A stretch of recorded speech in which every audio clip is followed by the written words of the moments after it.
오늘은 생명의 삶 10월 14일 본문입니다. 호세아 11장 1절부터 11절까지 말씀을 통해서 함께 은혜를 나누도록 하겠습니다. 세상에서 가장 숭고한 사랑은 어떤 사랑이라고 생각하십니까? 저는 개인적으로 세상에서 가장 숭고한 사랑은 아이를 향한 부모의 사랑이라고 생각을 합니다. 제가 언제 그것을 가장 많이 느끼냐면 우리 둘째 아이가 많이 아팠을 때 수없이 많이 다녔던 재활치료 과정 가운데 그 재활치료 과정 가운데 느꼈던 그 어머니의 그 아이를 향한 헌신의 사랑을 쳐다봤을 때 어떻게 저렇게 할 수 있었을까 싶을 정도로 헌신적인 사랑들을 참 많이 보았습니다. 최근에 이 둘째 아이가 또 학교에서 조금 성장 과정 가운데 발달 과정 가운데 문제들이 조금씩 나타나기 시작해서 오랜만에 정말 오랜만에 칠곡 경북대병원을 좀 다녀왔어요. 그래서 2시간 넘게 심리 검사, 발달 검사를 하고 왔는데 오랜만에 갔더니 또 그 발달 과정 아래에 있는 친구들을 만나게 된 거예요. 그러면 정말 마음이 정말 쓰라립니다. 왜냐하면 우리 둘째는 굉장히 케이스가 좋은 케이스지만 정말 어떻게 평생 키우지? 어떻게 아이를 어떻게 양육할 수 있을까 싶은 아이들이 분명히 있거든요. 보면 정말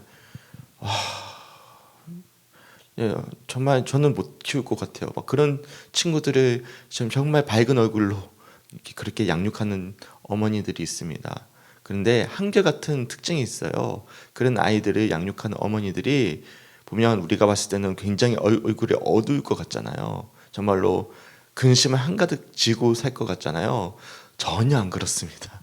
거의 대부분의 어머니들이 정말 얼굴이 밝고요. 정말 환하고요. 정말 세상 그런 천사가 없어 보입니다. 정말로 밝게 아이들을 아무렇지 않게 키워내는 모습들을 보게 되거든요. 제 친구 중에도 부목 사는 친구 중에 아이가 계속 누워있는 친구가 있어요.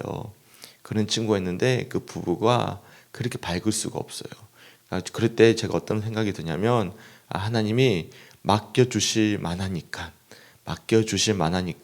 그 아이들을 그 부모에게 맡겨주시구나 라는 생각이 들 때가 있는 것이죠.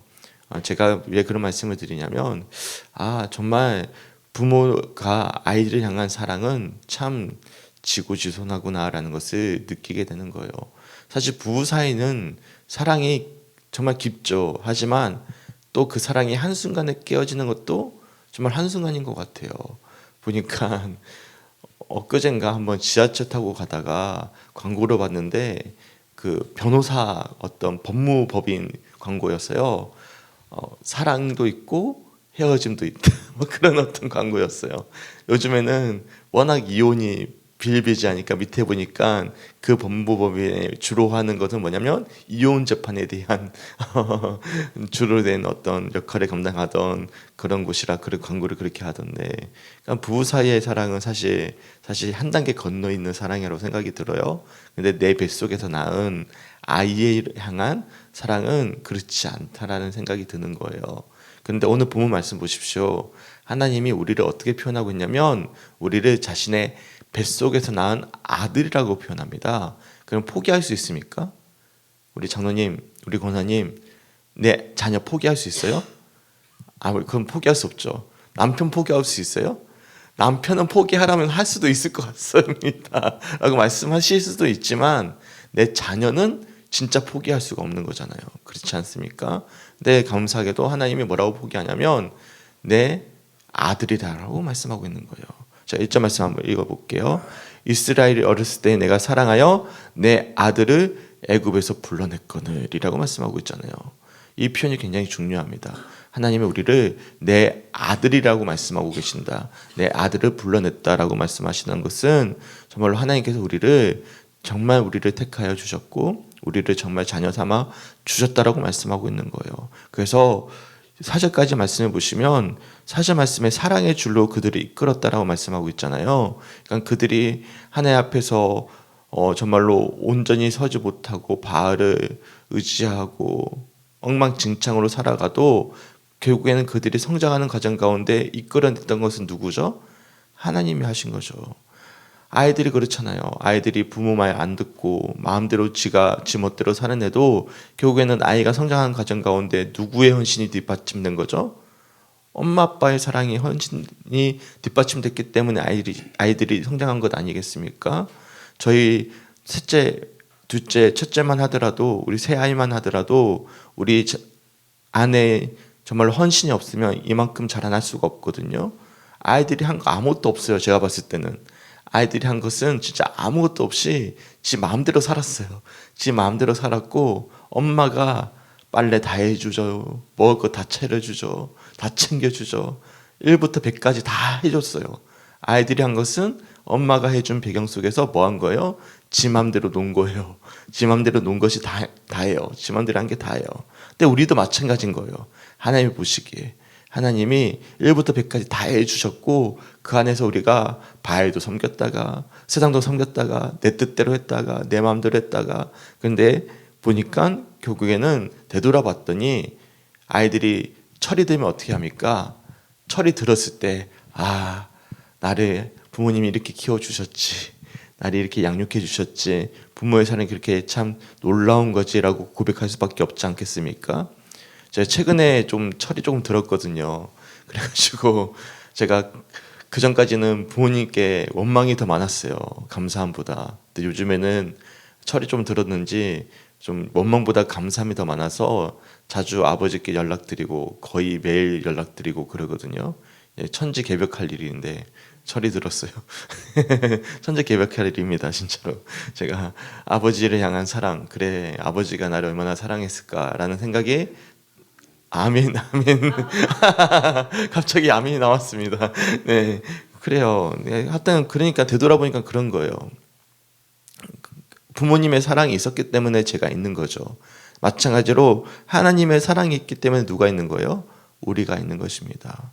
그러니까 2절부터 4절까지 말씀에 중요한 표현은 무엇이냐면 사랑의 줄로 4절 말씀에 내가 너희를 이끌었다라는 거예요. 근데 문제는 무엇이냐면 3절 말씀에 내가 그들을 고치는 줄을 그들은 알지 못하고 2절 말씀처럼 그들이 점점 내가 보내는 선지자들을 멀리하고 바알들에게 제사하고 아우로 새긴 우상 앞에 분향하였다라고 말씀하고 계심을 우리들이 알 수가 있는 거예요. 이런 말씀 속에서 우리가 어떤 감정을 느낄 수가 있어요. 제가 그런 경우가 있었거든요. 참 부끄러웠던 과거인데 한참 막 반항기 때 엄마 아빠가 내게 해준 게 뭔데?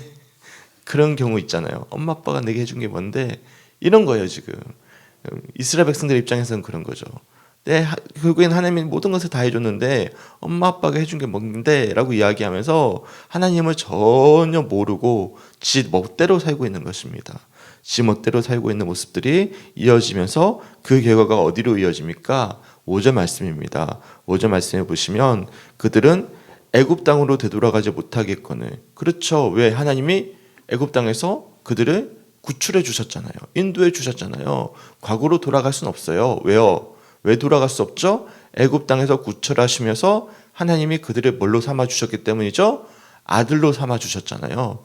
그렇기 때문에 다시 돌아갈 수는 없어요. 과거로 되돌아갈 수는 없습니다. 믿으십니까? 하나님의 자녀로서의 이 신분이 포기가 되지 않는다는 사실을 기억하셔야 돼요. 하지만 뭐는 올 수 있는 거예요?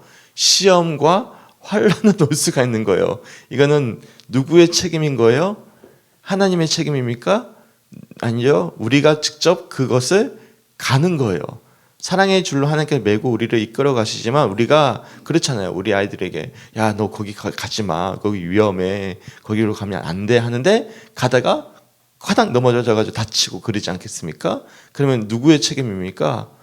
엄마의 책임은 아니잖아요. 아이가 마음대로 가가지고 화당 넘어졌기 때문에 문제죠. 화당 넘어지고 나면 어떻게 됩니까? 내버려 둡니까? 그래, 너 그럴 줄 알았어. 그래, 너 네 마음대로 해라. 그렇게 합니까? 다시금 일으켜서 고쳐주지 않겠습니까? 근데 그런 과정들이 이루어질 것이다라고 말씀하고 있는 거예요. 뭐라고 말씀하십니까? 아수르 사람이 너희의 임금이 되어져서 너희들을 힘겹게 할 것이다 라고 6절 말씀, 7절 말씀 쭉 이어지게 되는 것이죠. 6절 말씀 읽어볼게요. 칼이 그들의 성읍들을 치며 빗장을 깨트려 없이 하리니 이는 그들의 계책으로 말미암으니라. 그들의 계책으로 말미암아 그들의 하나님을 저버리는, 하나님을 끝끝내 따르지 않는 개체로 말미암아 그들의 모든 것들이 삼켜버릴 것이다 라고 말씀하면서 정말로 아수르 왕에 의해서 그들이 얼만큼 큰 어려움을 겪게 될 것인지에 대한 말씀을 하고 있는 거예요. 그런데 안타깝게도 7절 말씀에 끝끝내 그들이 하나님에게서 물러가고 비록 그들을 불러 위에 계신 이에게로 돌아오라 할지라도 일어나는 자가 하나도 없다라고 말씀하고 있는 것이죠. 누가 딱 떠오릅니까? 저는 이 말씀 딱 보면서 딱 떠오르는 인물이 딱 한 명 있었어요. 누구냐면 탕자의 비유의 탕자. 네. 아버지가 어떤 마음이었을까? 끝끝내 이 둘째 아들을 기다리지 않았습니까? 근데 탕자가 어떻게 합니까? 아버지에게 유산을 받아내서는 끝끝내 지 마음대로 가가지고 허랑방탕하게 지가 하고 싶은 대로 다 살아버리지 않았습니까? 또 탕자가 딱 떠오르더라고요. 탕자의 비유에 그 탕자가 딱 떠올랐는데 그런 모습 같은 모습이 지금 어디에 등장하고 있는 거예요? 지금 이스라엘 백성들의 모습과 다름이 없다라는 것이죠. 실제로 그런 아이들이 있지 않겠습니까? 우리 아이들 중에부터 보면 엄마 아빠가 지고주신 손으로 정말 사랑해주고 있는데도 불구하고 엇나가서 끝끝내 부모 마음을 썩이고 있는 그런 아이들이 자녀들이 있지 않겠습니까? 이유는 모르겠지만 어떤 상처가 있는지 모르겠지만 그런 모습처럼 끝끝내 하나님을 저버리고 멀리 가버리는 그런 이스라엘 백성들의 모습을 보게 되는데 그런데 탕자의 비유에서 핵심은 무엇이죠? 아버지의 마음이 중요하잖아요. 거기서 가장 핵심 포인트는 끝끝내 포기하지 않는 하나님의 사랑, 아버지의 사랑을 이야기하는 비유이지 않겠습니까? 하여튼 중요한 사실은 오늘 8절과 9절 말씀 보십시오. 뭐라고 말씀하시냐면 하나님께서 이렇게 말씀하십니다. 에브라임이여 내가 어찌 너를 놓겠느냐, 이스라엘이여 내가 어찌 너를 버리겠느냐, 내가 어찌 너를 아드마같이 놓겠느냐, 어찌 너를 스보임같이 두겠느냐, 내 마음이 내 속에서 돌이키어 나의 긍휼이 온전히 불붙듯 하도다 라고 말씀하고 있죠. 에브라임과 이스라엘은 같은 표현이라고 말씀드렸죠. 에브라임은 이스라엘의 가장 큰 지파입니다. 그래서 에브라임을 대표적으로 자주 부르고요. 내가 어찌 너를 버리겠느냐. 마치 탕자가 떠나갔을 때 끝까지 기다렸던 아버지처럼 이 하나님은 우리의 아버지가 되시기 때문에 우리를 끝까지 포기하지 않고 기다리고 계신다고 말씀하는 것이죠. 여기에 보시면 아드마와 스보임이 등장하죠. 아드마와 스보임이 어느 지역이냐면 소돔과 고모라 옆에 붙어있던 위성 도시입니다. 그래서 창세기 14장과 신명기 29장에 보면 등장하거든요. 소돔과 고모라가 같이 멸망할 때 같이 옆에 붙어있다가 같이 멸망당했던 지역이에요. 그러니까 비유적인 은유적인 표현이죠. 그러니까 아드마와 스보임 같이 내가 너희를 어떻게 멸망하게 내버려 두겠느냐 그런 말씀이에요. 왜냐하면 이 표현 참 멋있어요. 내 마음이 내 속에 돌이키어 나의 긍휼을 온전히 불붙듯 하도다. 그러니까 하나님께서 지금까지 내 마음 속에 내 마음이 돌이키어 바뀌어 지금까지 하나님께서 얼마나 무서운 말씀을 막 쏟아내셨습니까? 제가 말씀드렸잖아요. 하나님께서 지금까지 이 무서운 말씀을 길게 구구절절 하실 필요가 없었다고. 그냥 심판하시면 끝이라고. 근데 그렇게 무서운 말씀을 구구절절 하시는 이유는 무엇 때문이라고? 우리를 끝까지 사랑하시는 마음을 포기하지 않고자 하시는 하나님의 그 마음이기 때문에 그 마음이 여기에 완전히 딱 적혀 있는 것이죠. 돌이키어 나의 긍휼이 온전히 불붙듯 하도다라고 말씀하고 있는 것입니다. 그러면서 뭐라고 말씀하시죠? 9절 말씀에 내가 나의 맹렬한 진노를 나타내지 아니하며 내가 다시는 에브라임을 멸하지 아니하리니 이는 내가 하나님이요 사람이 아님이라. 내 가운데 있는 거룩한 이니 진노함으로 내게 임하지 아니하리라 라고 말씀하시죠. 내가 나의 맹렬한 진노를 나타내지 아니하고 다시는 에브라임을 멸하지 않겠다. 나는 하나님이다. 사람이 아니다. 이것을 좀 달리 표현할까요? 나는 다른 사람이 아니야. 나는 너의 아버지야. 그런 뜻입니다. 왜냐하면 1절 말씀에 뭐라고 말씀하시죠? 너희는 내 아들이라고 말씀하셨잖아요. 아들 포기할 수 없잖아요. 자녀들 포기할 수 없잖아요. 내 아들이다. 나는 너의 하나님이다 라고 분명히 말씀하고 있음을 우리들이 말씀을 통해서 묵상해 볼 수가 있는 것입니다. 그러면서 하나님께서 뭐라 말씀하시죠? 내가 사자처럼 소리를 내겠다. 내 소리를 들어라. 그러면 그 소리를 듣고 나를 따라와라. 그러면 너희가 구원을 얻게 될 것이다 라는 말씀이 10절과 11절 말씀이에요.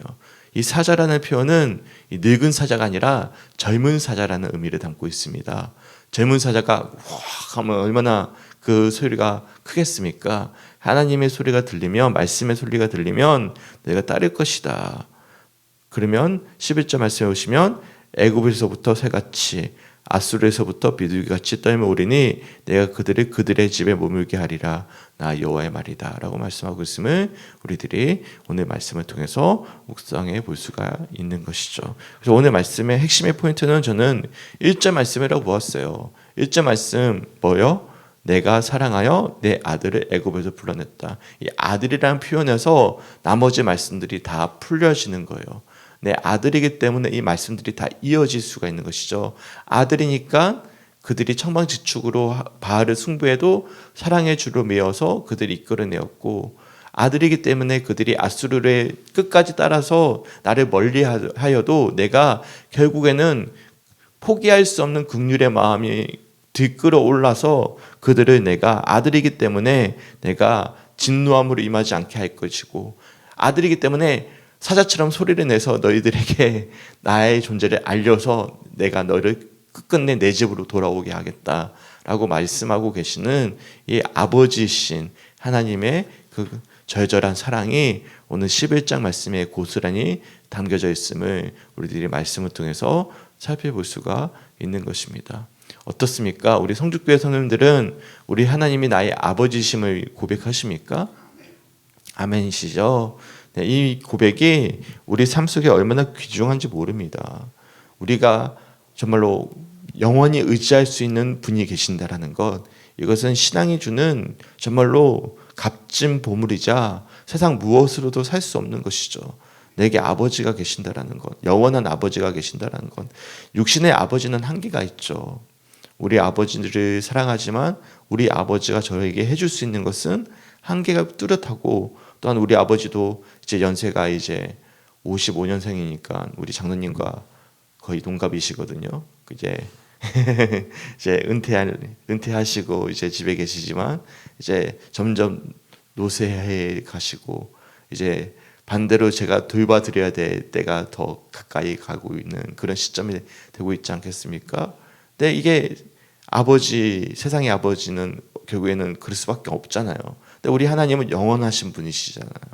영원히 우리를 보호해 주시고 우리를 이끌어 주시고 우리를 책임져 주시는 그런 하나님이시잖아요. 그런 아버지가 나의 아버지가 되신다는 사실이 얼마나 감사한지 모르겠어요. 도마하기는 내가 사랑하여 내 아들을 애굽에 불러냈다라는 이 표현 속에 담겨져 있는 하나님의 절절한 사랑의 고백이 오늘 우리의 마음 가운데 깊이 새겨져서 우리가 그 하나님을 내 아버지라 고백할 수 있는 우리 성주교회 성도들이 되셨으면 좋겠고, 제일 기억하셔야 될 것은 나는 하나님을 포기할 수 있어요. 근데 하나님은 우리를 포기하지 않으십니다. 나는 어떤 이유로 천방지축해서 애굽으로 가기도 하고 아수르로 가기도 하고 우리가 세상을 향해 가기도 하지만 하나님은 끝끝내 포기하지 않고 우리를 기다리십니다. 탕자의 비유에서 결국엔 아버지는 기다리잖아요. 그리고 돌아왔을 때 어떻게 합니까? 너 이 자식 너 왜 그렇게 살았어? 하고 막 책망합니까? 아니, 잔치를 열어주죠. 네, 잔치를 주고 환대해 줍니다. 그런 분이 누구십니까? 하나님이잖아요. 여기서도 마찬가지로 그동안 9절과 10절 사이에 뭐가 들어가 있지 않아요. 보통 같으면 9절과 10절 사이에 회초리를 들여다가 다리 몽둥이를 다 부러뜨려 버려야지 그렇게 해야 되는데 뭐라고 하죠? 내가 사자처럼 돌아올 것을 내가 외치고 있겠다라고 말씀하고 계시는 그런 아버지의 절절한 사랑이 느껴지십니까? 회초리가 없어요. 그러니까 하나님은 기다리고 계시겠다라는 거예요. 당연히 회초리는 이미 맞았어요. 언제 맞았어요? 하나님을 떠나는 순간 그들의 선택 때문에 맞는 거예요. 그들의 선택 때문에 맞고 있을 거예요. 그게 6절 말씀이잖아요. 아수르에 의해서 칼이들이 그들의 성을 붙이고 빗장을 깨뜨려 칼에 맞아 이미 회초리를 맞고 있는 거예요. 그 회초리는 누가 든 거예요? 하나님이 든 거예요? 자신들이 맞은 거예요? 지들이 맞은 거죠. 하나님은 뭐 하시는 거예요? 회초리를 들어서 그들을 막 치시는 분이 아니라 오해하는 경우들이 있습니다. 어떤 경우가 있냐면 하나님은 우리를 말을 안 들으니까 우리를 시험하시기 위해서 우리를 치신다. 그런 설교 종종 들을 때 있죠. 하나님께서 우리를 치신다. 저는 그런 설교를 들을 때마다 깜짝깜짝 놀래요. 그렇게 칩니까? 아니, 치긴 치죠. 치는데 죽을 만큼 치십니까? 자녀가 막 상처를 받을 만큼 칩니까? 훈계를 하지 치진 않거든요. 우리가 그런 설교에 들으면 우리가 하나님에 대한 오해를 하게 되는 거예요. 그러니까 세상 사람의 하나님, 아버지와 하나님은 다른 분이라는 사실을 기억하셔야 돼요. 그러니까 하나님 치시는 분이 아니라 말씀하시는 분이시죠. 말씀하시는 분이에요. 우리가 많이 맞았다. 이 맞은 것은 누구의 책임인 거죠? 하나님이 우리를 친 게 아니라 하나님의 말씀 훈계를 안 들어서 당면하게 된 과제 속에서 겪게 되는 우리의 실책이고 우리의 아픔인 것입니다. 네, 그 사실 우리가 분별할 수 있어야 됩니다. 그래서 하나님이 치셨다?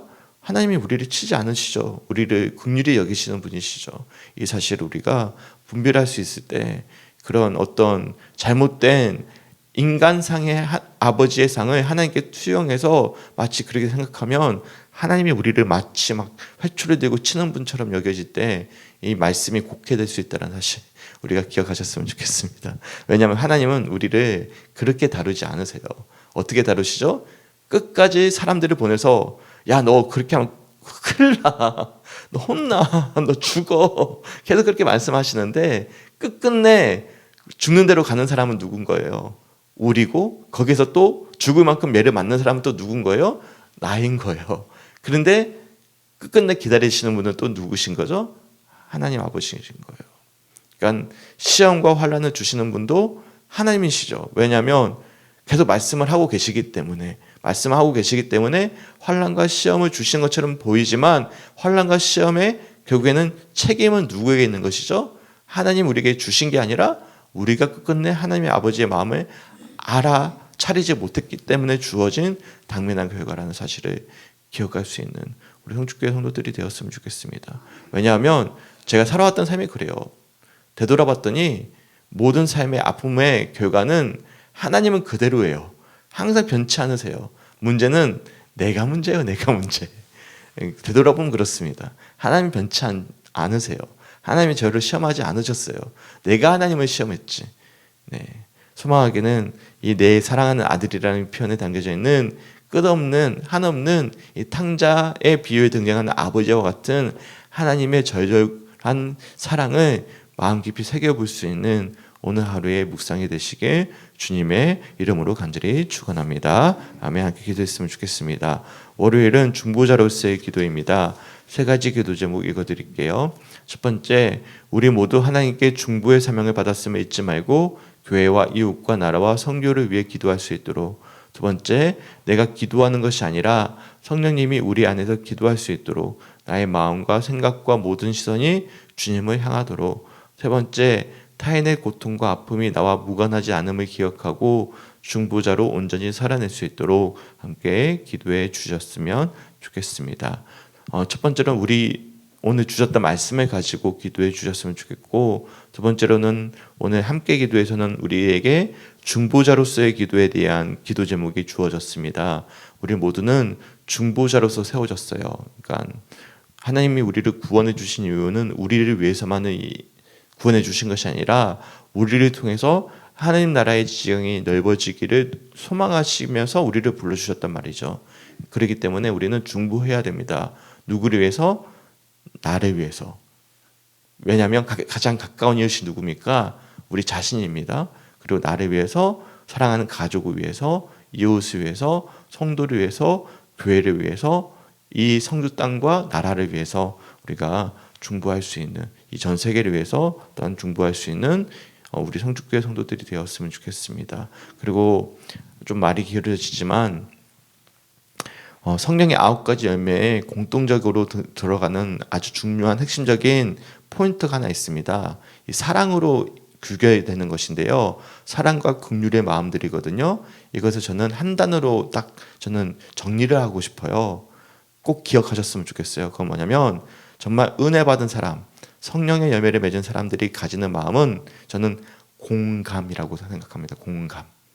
공감할 수 있는 마음. 공감이란 말 아십니까?